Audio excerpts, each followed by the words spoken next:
Are you looking for a unique holiday gift that will also do some good? Stick around until the end of this video for information from Fume Flavored Air. Welcome, fellow warrior, in this the continuing fight for America's soul and the well-being of her people. I appreciate you being here. Let's talk today about Jerome Powell, the Fed chairman, who announced yesterday another quarter-point cut to the base interest rate. And in the middle of his press conference explaining the economic metrics and the reasons behind that, he was asked a few questions by reporters, and it seems as though Jerome Powell sees the writing on the wall, understands the threat that Donald Trump poses to our country. Jerome Powell was appointed to the Fed chairmanship by Donald Trump himself. Donald Trump tried or bandied about the idea of firing him during his first administration after having appointed him, the revolving door of Donald Trump appointees and then firings and blah, blah, blah, blah, blah.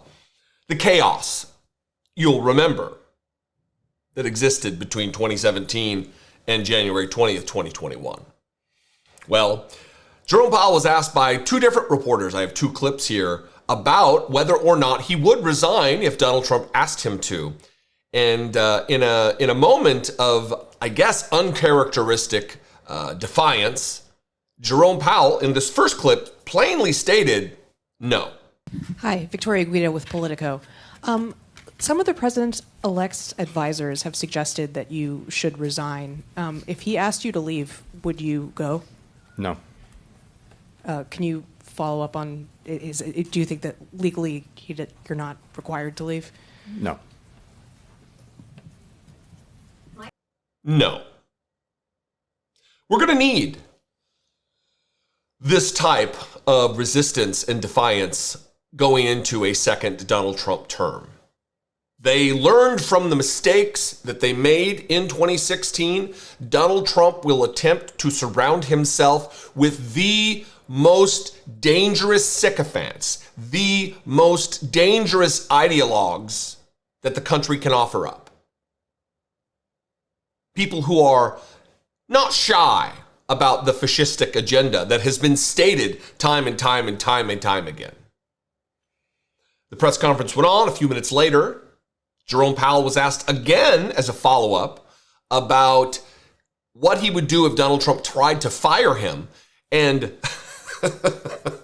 this is what I like about a guy like Jerome Powell. He's a man of few words. He is quiet. He is understated, but the words that he speaks carry with them authority and power. Listen to his answer when asked. Okay, thank you. I guess the other question is to follow up on Victoria's question. Do you believe the president has the power to fire or demote you, and has the Fed determined the legality of a president demoting at will any of the other governors with leadership positions? Not permitted under the law. Not what? Not permitted under the law. Thank you. Courtney. Not permitted under law. Now, I looked into this. I'm going to read a little bit from this article from the Brookings Institute, which is a left-leaning think tank. And the question, actually, this article is from 2019, September 9th, 2019, which tells you how long this question has been bandied about relative to Donald Trump firing Jerome Powell after having appointed him. Here's the article or the commentary. What happens if Trump tries to fire Fed Chair Jerome Powell?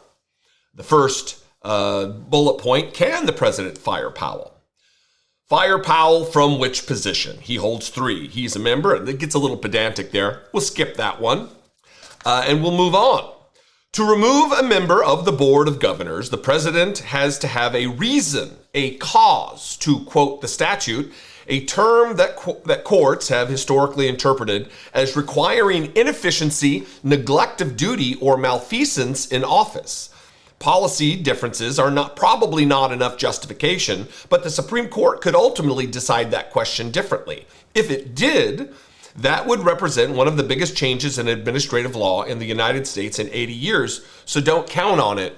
Don't count on it, says the Brookings Institute in 2019. I would venture a guess that they would come down a little differently, having witnessed what we've witnessed over the course of the last 5 years since this article was written, being that it's 2024, more than 5 years later. They know what the Supreme Court values. They know who the Supreme Court defends. They know now, I would assume, that they understand that a Supreme Court that gives Donald Trump almost limitless power, immune from the threat of prosecution or consequence, it would come down a little differently.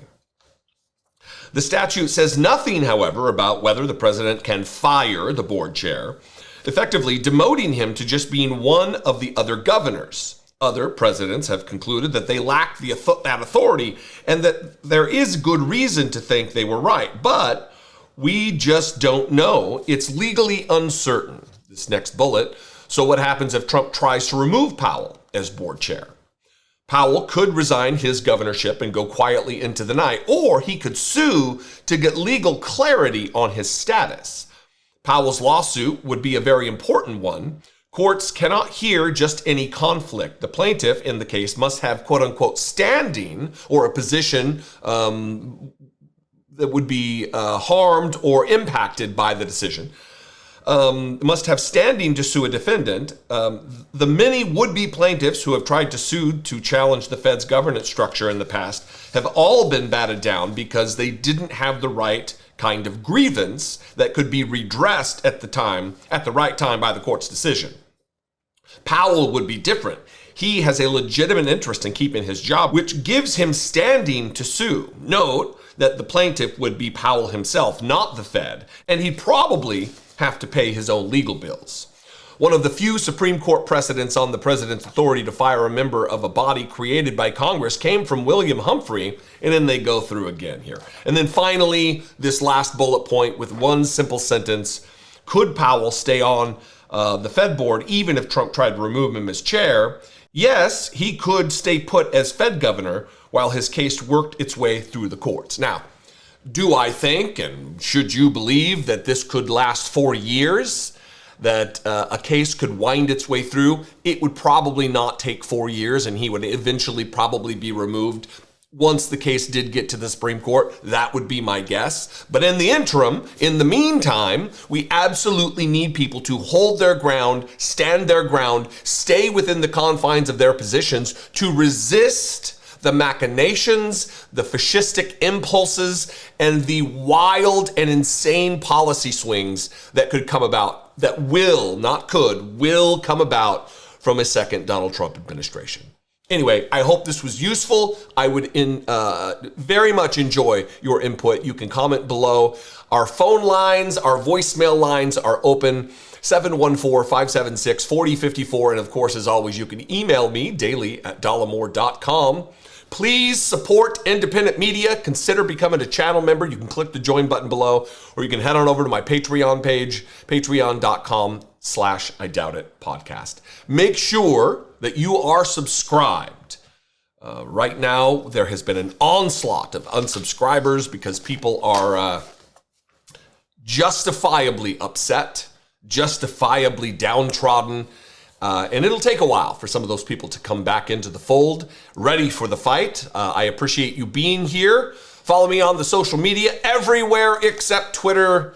I am on Threads and Facebook and Instagram, TikTok, @Dollemore. I'd love to see you. Be genuine.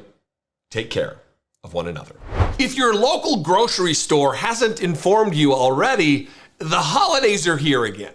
Time to update that gift list. And while there's no shortage of garbage you can buy online, isn't it always nicer to give gifts with a little thought?